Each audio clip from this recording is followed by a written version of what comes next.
नमस्कार, स्वागत है आपका द न्यूज पर। मैं हूं आपके साथ शेरिन।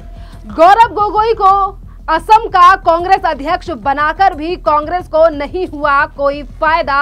इसके बावजूद भी असम के चुनाव में कांग्रेस का हो गया सुपड़ा साफ। तो वहीं दूसरी तरफ बीजेपी और उसकी सहयोगी पार्टियों ने मार ली बाजी। जी हां, दरअसल हम बात कर रहे हैं असम के बोडोलैंड प्रादेशिक क्षेत्र जिलों में हुए चुनाव की, जिसको लेकर अब बड़ा झटका लगा है कांग्रेस पार्टी के लिए। क्योंकि आपके लिए बता दें कि बोडोलैंड में हुए 22 सितंबर को चुनाव के नतीजे अब आ चुके हैं, जिसमें भारतीय जनता पार्टी और उसकी सहयोगी पार्टियों ने यानी कि एनडीए ने एक बड़ी जीत हासिल की है। तो वहीं दूसरी तरफ कांग्रेस को मिला है 0 में से 0। दरअसल आपके लिए बता दें कि बोडोलैंड प्रादेशिक क्षेत्र जिले में हुए चुनाव पर जो तमाम रिजल्ट सामने आए हैं, जिसमें भारतीय जनता पार्टी को 10, बीपीएफ को 19 और यूपीपीएल को 11 और कांग्रेस को 0 सीट मिली है। आपके लिए बता दें कि जिन 2 सीटों को यहां पर ज्यादा सीटें मिली हैं, जो कि बीबीएफ और यूपीपीएल है, ये दोनों ही लोकसभा चुनावों के लिए एनडीए का हिस्सा हैं, यानी कि बीजेपी की साथी पार्टी है। तो वहीं दूसरी तरफ इन असम के निकाय चुनाव में कांग्रेस के लिए देखना पड़ा है हार का मुंह। और वहीं आपके लिए बता दें कि कहीं ना कहीं असम में बढ़ रही है प्रधानमंत्री नरेंद्र मोदी की लोकप्रियता। जहां अगर हम बात करें कि एक तरफ बीजेपी 10 सीटों पर बेशक रही है, पर उसकी सहयोगी जो पार्टी है, जो काफी ज्यादा अच्छे मार्जिन पर उन्होंने जीत हासिल की है। अगर एनडीए की बात हम करें तो एनडीए एक बड़े बचत पर यानी कि बड़ी बढ़त पर असम के इन चुनावों में आगे आया है। और वहीं आपके लिए बता दें कि लगभग 5 साल बाद बोडोलैंड पीपल फ्रंट यानी कि बीबीएफ में एक बार सत्ता में वापसी की ओर करती दिखाई दी। जिस तरीके से ये दोनों पार्टियों ने अच्छी तरीके से जीत हासिल की है। प्रारंभिक नतीजों में बीबीएफ ने 40 में से 19 सीटों पर बढ़त थी, और जबकि बहुमत के लिए 21 सीटों की आवश्यकता होती है। बीबीएफ एनडीए का हिस्सा है। और आपके लिए बता दें कि भारतीय जनता पार्टी भी 10 सीटों पर रही है। पर इसी के साथ साथ कांग्रेस का कितना ज्यादा बुरा हाल हुआ है कि कांग्रेस का इन निकाय चुनावों में खाता भी नहीं खुला है। जो राहुल गांधी पूरे देश में वोट चोरी से लेकर तमाम बातें कर रहे हैं, पर आपके लिए बता दें कि किस तरीके से यहाँ पर बड़ा झटका लगा है कांग्रेस पार्टी के लिए। अगर इन चुनावों की बात करें तो ये जो निकाय चुनाव है, यहाँ जो तमाम पार्टियां हैं, ये तमाम पार्टियां अलग अलग चुनाव लड़ी थी, और बीजेपी भी इस चुनाव में अकेले ही चुनाव लड़ी थी। और इन चुनावों में 316 उम्मीदवार मैदान में थे। और आपके लिए बता दें कि भाजपा ने संकेत दिए हैं कि पार्टी बीबीएफ को समर्थन देकर परिषद में सरकार बनाने का रास्ता वो साफ कर सकती है। क्योंकि देखिए, यहाँ पर बीजेपी के कम अंक हैं, क्योंकि सभी पार्टियां अलग अलग चुनाव लड़ी थी, पर बीजेपी बीबीएफ के साथ जा रही है और इनके साथ मिलकर वो अब निकाय में सरकार बनाएगी। क्योंकि ये दोनों ही पार्टियां एनडीए का हिस्सा है, तो बीजेपी इन दोनों पार्टियों के साथ जा सकती है। यानी कि नुकसान कम सीटें हैं बीजेपी की, पर कांग्रेस से तो बहुत ज्यादा सीटें हैं। और क्योंकि जो रीजनल पार्टीज हैं उनकी सीटें ज्यादा हैं, पर वो एनडीए का हिस्सा है, इसीलिए बीजेपी के लिए ये भी फायदा है। और इसी के साथ आपके लिए बता दें कैसे आया है, जिससे एक बड़ा झटका लगा है यहाँ पर कांग्रेस पार्टी के लिए। और हेमंता विश्व शर्मा की अगर यहाँ पर बात करें तो इन निकाय चुनावों के लिए मुख्यमंत्री ने भी कई दिनों तक कैंपेन किया था असम की गलियों में जाकर। और इसी के साथ साथ अगर हम पिछले चुनावों की बात करें तो देखिए 2025 में ये निकाय चुनाव हुए हैं, और इससे पहले 2020 में ये चुनाव हुए थे, जिसमें बीबीएफ 17 सीटों के साथ सबसे बड़ी पार्टी बनकर उभरी थी। लेकिन भाजपा और यूपीपीएल ने गठबंधन कर परिषद में सरकार बना ली थी। भाजपा 2020 में 24 सीटों पर चुनाव लड़कर 9 सीटें जीती थी। यानी कि 2020 के मुकाबले अगर 2025 की बात करें तो बीजेपी का ग्राफ पहले से बढ़ा है। और इस बार बीजेपी ने 30 सीटों पर अपना उम्मीदवार खड़े किए थे, जिसमें से ये 10 सीटें बीजेपी जीती है। यानी कि पहले से 1 सीट बढ़कर इस बार बीजेपी की आई है। और यूपीपीएल की अगर हम बात करें तो वर्तमान में परिषद पर काबिज क्षेत्रीय दल है, और इस बार 8 पर आगे है। और और वहीं आपके लिए बता दें कि कांग्रेस ने 40 सीटों पर अपने उम्मीदवार इस निकाय चुनाव के लिए उतारे थे, पर इसके बावजूद कांग्रेस का सूपड़ा साफ हो चुका है। असम में जिस तरीके से कांग्रेस का अभी तक यहां पर खाता भी नहीं खुला है और ये एक बड़ा झटका है राहुल गांधी और गौरव गोगोई के लिए, क्योंकि पिछले ही दिनों गौरव गोगोई को यहां का अध्यक्ष बनाया गया था कांग्रेस के द्वारा और इसका भी कोई फायदा पूरे असम में होता हुआ दिखाई नहीं दे रहा है कांग्रेस पार्टी को। इसी के साथ साथ आपके लिए बता दें कि एक सामाजिक प्रोग्राम में भी शामिल हुए आज राज्य के मुख्यमंत्री हेमंता बिस्वा शर्मा। उन्होंने भी कई बड़ी बातें असम को लेकर और उनकी जनता को लेकर कही है। सुनिए क्या कुछ कह रहे हैं मुख्यमंत्री। BSNL श्री सुधाकर राव पापा और डिपार्टमेंट ऑफ टेलिकम्युनिकेशनर श्री सुरेश पुरी डांगरिया उपस्थित राइज आईमातृসকল और युवक युवती बंधु बान्धवीসকল आमी किछुदिन आगते प्रधानमंत्री नरेंद्र मोदी डांगरियाक अসমत पाइছিলো और तेखेते आमार परा एटा प्रतिश्रुति लैছিলে जे आमी सकलोए स्वदेशी जाते व्यवहार करूँ। स्वदेशीर व्याख्या दाঙি धरि प्रधानमंत्री नरेंद्र मोदी डांगरियाय কৈছিলে जे जी सम्पद बा जी सामग्री भारतत उत्पन्न হয় ताके आमी स्वदेशी बुली गण्य करिम और आमार दैनन्दिन जीवन यात्रा आमी स्वदेशी सामग्री व्यवहार करिम और तेने धरणे भारत एखन आत्मनिर्भरशील राष्ट्रলৈ परिवर्तन हब। आमी सकलोए आमार लगत मोबाइल फोन आछे, आमार मोबाइल फोनबोर হয় एयारटेलर आमार लगत कानेक्शन आछे, নহলে आमार लगत रिलायंस जिओर कानेक्शन आछे और किछुमाনৰ हातत BSNLरो कानेक्शन आछे। किन्तु आमी जदि चाब जाओ এই গোটেই network tower telephone optical fibre यार टेक्नोलॉजी यार सॉफ्टवेयर रिलायंसे हक एयरटेले हक बा आजिलैके BSNLे हक इ आमी विदेशर परा লৈ आही आमी आमार भारतत राइजर सुविधार कारणे आमी बहुवाइছিলো।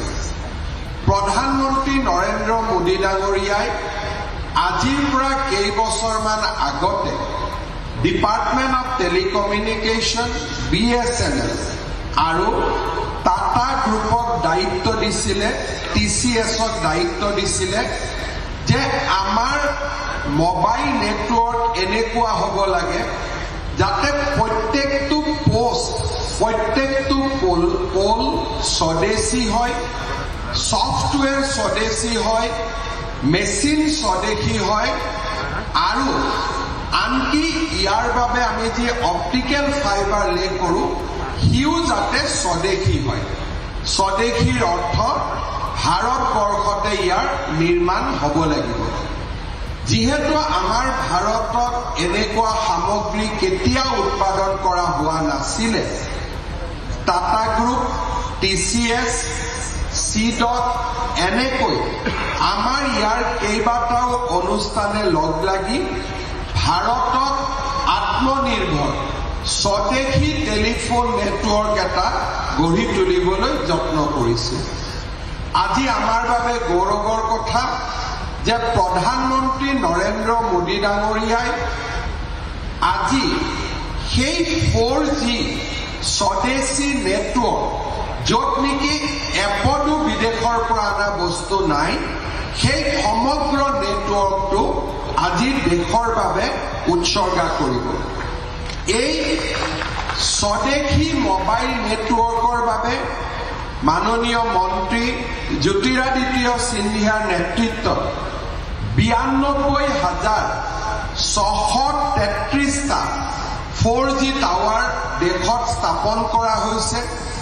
সমগ্ৰ সফটওয়্যাৰ অপটিক্যাল ফাইবাৰ স্বদেশীলৈ ৰূপান্তৰ কৰা হৈছে আৰু আজি অকল ভাৰতীয় নিৰ্মাণ কৰা আৰু ভাৰতত নিৰ্মাণ কৰা আমি BSNLৰ 4G নেটৱৰ্ক আমি নতুন ৰূপত দেখা পাম অৰ্থাৎ ৰিলায়েন্স আৰু এয়াৰটেল বা BSNLে আজিলৈকে য'ত য'ত প্ৰয়োজন সাপেক্ষে বিদেশী সামগ্ৰী ব্যৱহাৰ কৰিছিলে কাৰণ বিশ্বৰ 4খন দেশতহে এনেকৈ স্বদেশী সামগ্ৰী উৎপাদন কৰা হয় আজি প্ৰধানমন্ত্ৰী নৰেন্দ্ৰ মোদী ডাঙৰীয়াই শুভ উদ্বোধন কৰাৰ লগে লগে ভাৰত বিশ্বৰ ভিতৰত ৫খন ৰাষ্ট্ৰ হ'ব যাৰ নিজৰ নেটৱৰ্ক নিজৰ টেকনলজি আৰু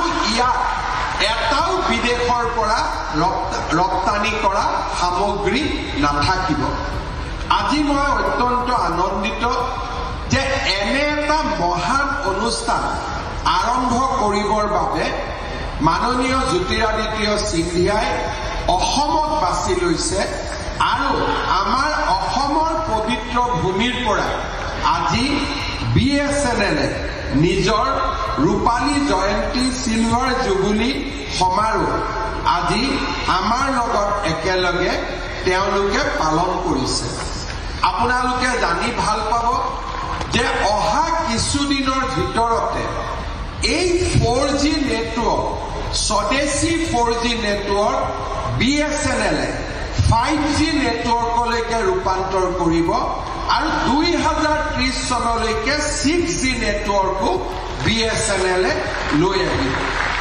আজি মই অত্যন্ত আনন্দিত যে এনেকুৱা যেতিয়া ডাঙৰ এটা ব্যৱস্থা হয় এই ব্যৱস্থা ৰূপায়ণ কৰিবৰ কাৰণে আমাক ডেটা সেন্টাৰ লাগে য'ত নেকি ডেটা ৰখা হয় ডেটাক প্ৰসেস কৰা হয় আৰু এই ডেটা সময়ত ব্যৱহাৰ কৰা হয় ভাৰতৰ 5টা জায়গা 5টা স্থানত BSNLৰ ডেটা সেন্টাৰ হ'ব তাৰ ভিতৰত অন্যতম এটা সেন্টাৰ আমাৰ গুৱাহাটী হ'ব গুৱাহাটীত আমাৰ ডেটা সেন্টাৰ থাকিব যদি আমাৰ এটা ডেটা সেন্টাৰ ইয়াত আহে লাহে লাহে আপোনালোকে গম পাব যে বৰজাৰ বিমানকোঠৰ কাষত থকা আমাৰ যি IT পাৰ্ক আছে তাত এনেকৈ কেইবাটাও ডেটা সেন্টাৰৰ কাম আমি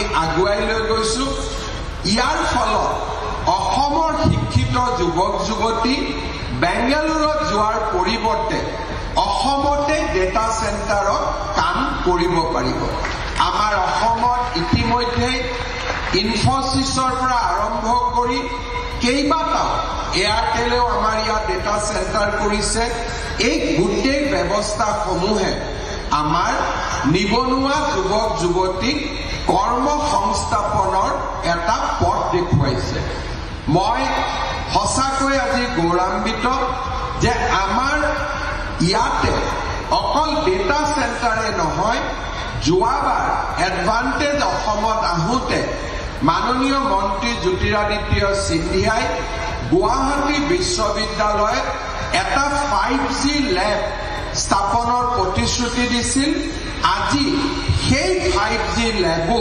কাৰ্যক্ষম হৈছে জ্যোতিৰাদিত্য সিন্ধিয়া ডাঙৰীয়াই এডভান্টেজ অসমৰ সময়ত আমাক যি প্ৰতিশ্ৰুতি দি থৈ গৈছিল সেই প্ৰতিশ্ৰুতি আখৰে আখৰে পালন কৰিছে শ্ৰদ্ধাৰ ৰাইজ আত্মনিৰ্ভৰশীলতা আৰু স্বদেশী আমাৰ ভাৰতৰ বাবে এটা ডাঙৰ প্ৰত্যাহ্বান প্ৰধানমন্ত্ৰী নৰেন্দ্ৰ মোদী ডাঙৰীয়াই যি ধৰণে BSNLৰ সমগ্ৰ মোবাইল টেলিফোনি আজি স্বদেশীলৈ ৰূপান্তৰ কৰিলে সেই ধৰণে কম্পিউটাৰ গাড়ী মোবাইলত থকা চিপছ তাকো স্বদেশতে বনাবৰ বাবে এক বৃহৎ কৰ্মযজ্ঞ আৰম্ভ কৰিছে আমাৰ মাজত বহি থকা টাটা সন্সৰ মেনেজিং ডিৰেক্টৰ N চন্দ্ৰশেখৰন ডাঙৰীয়াৰ উদ্যোগত স্বদেশী চিপছ বনোৱাৰ প্ৰথমটো কাৰখানা আমাৰ জাগিৰোডত 30,000 হাজাৰ কোটি টকা ব্যয় কৰি চন্দ্ৰশেখৰন ডাঙৰীয়াৰ উদ্যোগত নিৰ্মাণ কৰা হৈছে আৰু আজি আপোনালোকে গলে দেখা পাব কি দ্ৰুত গতিত তা কাম আগবাঢ়িছে। অৰ্থাৎ প্ৰথম টেলিফোন, তাৰ পিছত টেলিফোন গাড়ীৰ ভিতৰত থকা চিপছ, এই গোটেইবোৰ আজিৰ প্ৰধানমন্ত্ৰী ডাঙৰীয়াই स्वदेशी करिबर बाबे आगबाढ़ी आहिसे। उसके लिए आया है, लेकिन बहुत जल्द वो जागीरोड में हमारा सेमीकंडक्टर इंडस्ट्री भी उद्घाटन करने के लिए जरूर जल्द ही हमारा बीच में आएगा। यही आशा करते हुए प्रधानमंत्री नरेंद्र मोदी जी को बहुत बहुत धन्यवाद देते हुए मैं मेरा वाणी का विराम देता हूं। सभा में माननीय मंत्री सिंधिया जी का भाषण की तुरंत बाद हम लोग सब प्रधानमंत्री नरेंद्र मोदी जी का जब अनुष्ठान होगा पटना से, सब मिलके हम लोग मोदी जी को भी सुनूंगा। और ये जो एक बहुत ही गौरवमय क्षण है, ये क्षण का हम लोग सब साक्षी बनेगा। यही बताते हुए मैं मेरा वाणी का विराम देता हूं। बहुत बहुत धन्यवाद। जय हिंद, वंदे मातरम, भारत माता की जय। Thank you, sir. Now request Honorable Minister of Community. तो देखिए, आपने मुख्यमंत्री का बयान सुना है और आपके लिए बता दें कि ये बड़ी जीत जो एनडीए की यहाँ पर साबित हुई है और जिस तरीके से बीजेपी के द्वारा संकेत दिए जा रहे हैं कि वो यहाँ पर बीबीएफ के साथ मिलकर सरकार बना सकती है, क्योंकि बीबीएफ की सबसे ज्यादा सीटें आई हैं 19 और बीजेपी की आई हैं 10, यानी कि ये दोनों पार्टियां अब यहाँ पर सरकार बना सकती हैं जहाँ से कि एनडीए के लिए बड़ी चीज यानी कि बड़ी खुशखबरी है और यहाँ पर बड़ा झटका है कांग्रेस पार्टी के लिए। खैर, इस पूरे मामले पर अब आपकी भी जो राय हो आप हमें कमेंट कर जरूर बताइए। धन्यवाद।